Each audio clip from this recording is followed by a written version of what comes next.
So, yeah, I was gonna do a little help thing for people and talk about chaos recipes.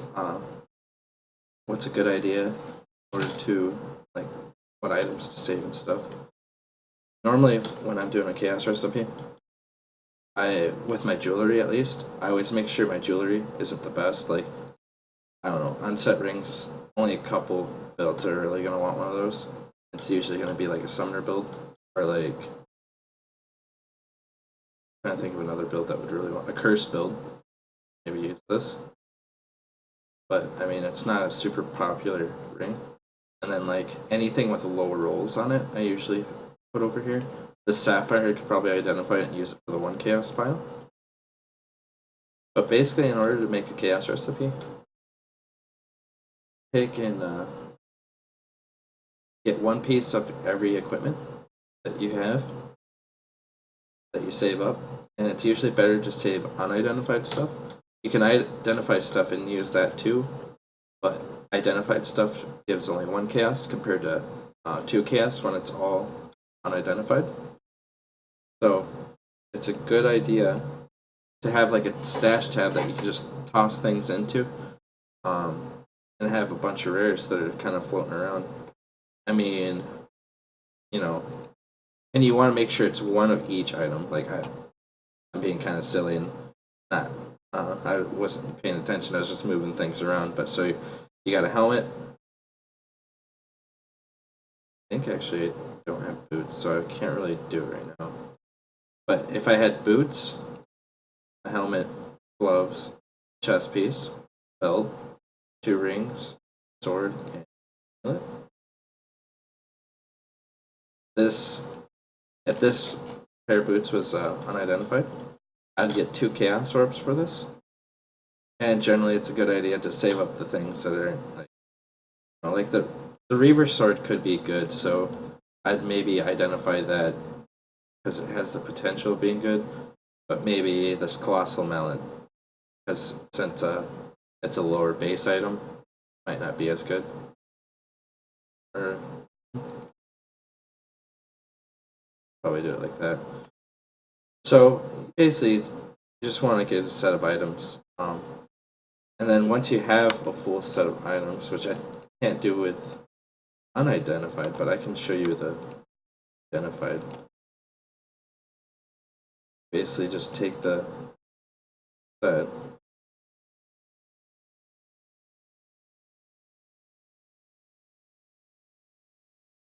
Sword. Reaver sword isn't exactly good, so it's perfect for this. So after that, let's go to the vendor, toss everything in here. She'll give you a chaos orb, which is very good. It really helps with currency. I mean, it's part of the reason why inflation exists in this game with chaos orbs, is people can go to these vendors and sell their garbage items for chaos orbs instead of just getting alt shirts. I mean, depending on what you sell, you might actually end up getting a decent amount of alt shirts, but not enough to equal a chaos orb. So it's good to do that. And when you do it with unidentified items, you get 2 chaos orbs. So that's why I have all these in here. And then besides that, the other thing that's I feel like a lot of people miss is when you're going through this, in Act 3, Larissa, once you have her saved, there's a couple orbs in here that are very important. Mainly, like, scouring, it's nice to know about, but the biggest ones is being able to turn alterations into jeweler orbs. And then you can also take the jeweler orbs you make from this, make them into fusing orbs. And then usually fusings are 1-to-1 with alchemy. And you can also, for the most part, I mean, not right away in a league, but later on in a league when fusings are more sought out for, you can actually trade like 2-to-1 fusings for a chaos orb. It's actually really, really beneficial. So that's why it's kind of I don't like trading like 20 alterations for a Chaos Orb unless I really need it. I mean, not everyone's gonna do 2 fusings for 1 Chaos. It'll take maybe a little longer to do, but in the end, like, you could end up making a small profit off of it. So it's something to keep in mind. Besides that, another thing you could do, don't have a tab for it, but if you're a little newer to the game, and you like in ambush, it's probably not a big deal because you make so many of these armor scraps and whetstones because of the lock boxes. But in a different league, it might become a little more important sometimes. And basically, you can take a 20 item that was qualityed up to 20%, or that dropped 20%, or you can take anything that equals up to 40%. So like 15, 15, and 10. You would take all that stuff and put it inside of here. You would get an armor scrap or a whetstone. Or you can also do that with potions too. So if you had like, 2 potions that were 15% and a potion that was 10%. And what I mean by percent is when you're looking at an item, see if I can find one here. That's right here. See how it says 8%? So I'd want to look for more percentage one. Might actually have enough that I can just do it real quick. There's 15. We're at 31. Or 9. So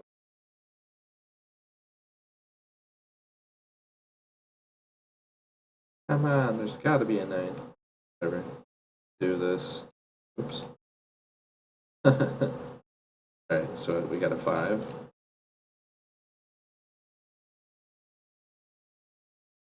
Then when you sell all these together, see, you get a glass blower spobble, which those are actually a little harder to find too, but like I said, might not be as useful for these leagues because lock boxes. Another thing that you can do too is with the 2 stone rings, you could take one of each 2 stone ring, and there's another one there. I'm not going to actually do it or anything, but I'll show you it. Take one of each one if they're all rare, like that. Put it in here. Gives you a rare prismatic ring. The prismatic ring is, you can actually get pretty good rolls on it, especially if you get another all resistance roll on top of it. Prismatic rings don't drop, but they can be between, I believe, 8 to 11% as far as to the all resist. So this is a lower one, but it's something to keep in mind. So like if you have rare 2 stone rings that are just sitting around, and you need some extra rings, might be a good idea. Keep these handy. Another thing that's also a good idea. Fine. So let's say you have 2 of these, right? Well, I could identify both of these right now. See if they're any good. This one's not really that great. This one's not really that great either. You take a transmutation, mix them together, get another amulet. And you can do that with any of these stat amulets. You can take and put them together with a transmutation orb, and it gives you a based on what stats are on these, it'll give you a hybrid one up here. So it's another useful thing you can do. I actually didn't do that for the challenges yet either, so that actually almost tempted to identify it because it's on a good base. Usually when it's on a good base like this, higher than 20, like 2, I'll identify it. If it's not on a good base, I'll leave it alone. This one's actually almost pretty good. The only problem I have with it has no resist. It does have life. It's actually almost keepable. I wish it had flat physical on it. The accuracy is really nice if you're lacking accuracy. I actually might keep this one around.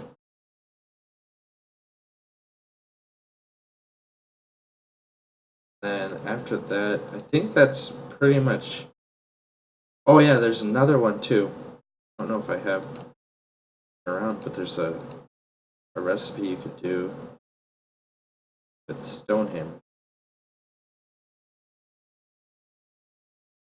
I don't completely remember the stone hammer recipe because I don't do it a lot. But I believe it's a stone hammer map. I have a lot of 66 maps. I think the stone hammer has to be 20%.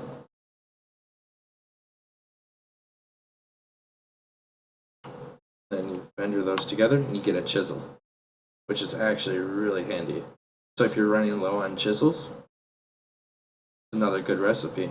And especially so, if you like, probably the best map to use for it, in my opinion, this would be like the orchard maps or the like if you're a melee, maybe dungeon map if you don't like that map. Usually I only use 66 maps for it. Kind of like Crypt's a little more than dungeon. But I'm ranged anyway, so both of them really don't matter to me.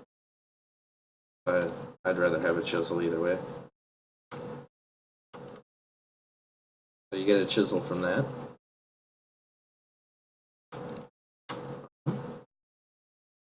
Other than that, there isn't really a whole lot of other useful ones. I mean, there's the chromatic one, which I feel like is it's the chromatic one's super useful. And you can go to vendors and you can see if they actually have chromatics laying around. And usually they only charge one transmutation for the chromatic. And while you're doing this, every time you level, the shops reset, which actually is very beneficial for you to actually go back and look. Because once in a while, not only can you find chromatics, but you can also find 6 sockets. And when you sell 6 sockets back to the shop, it gives you 7 jeweler orbs. Doesn't really look like I'm going to be that lucky today with these. I was going to at least see if I can find a chromatic. But a chromatic one is, it just has to at least be 3 sockets.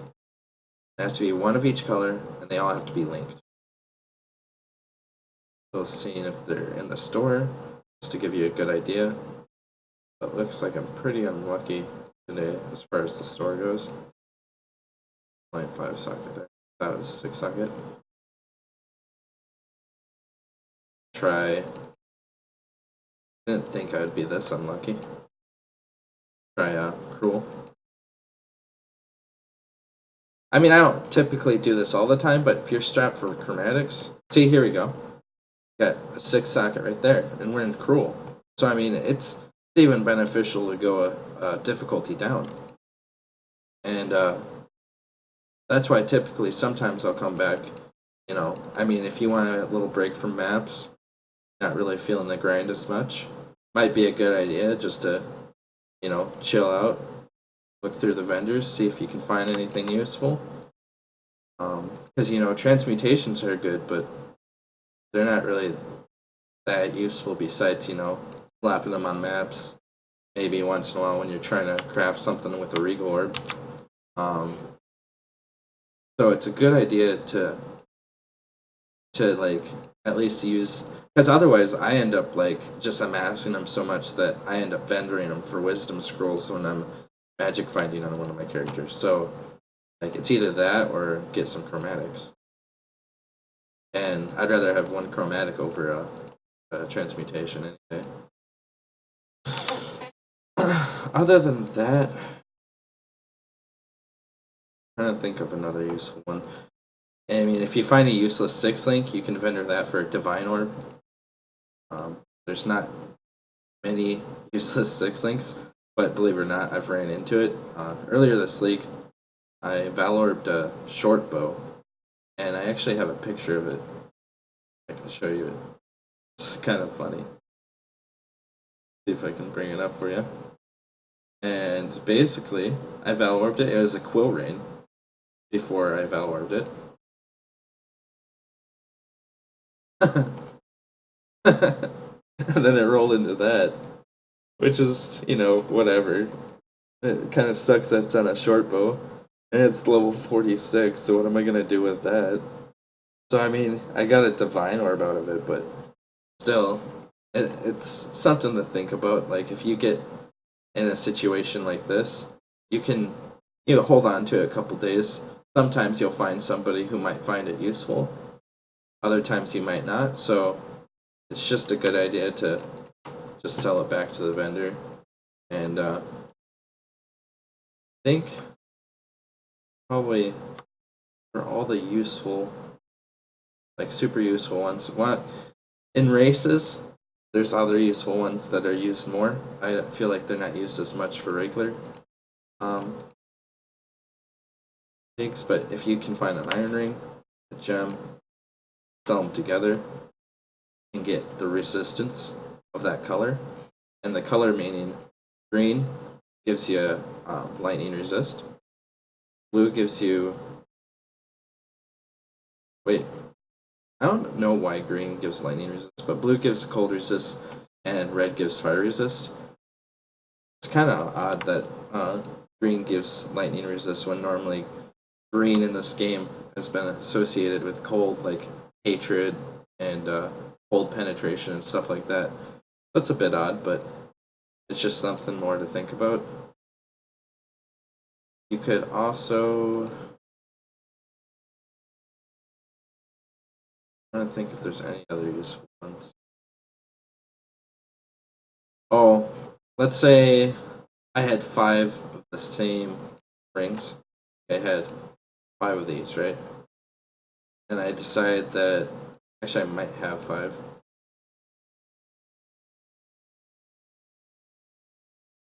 5 of these. Show you.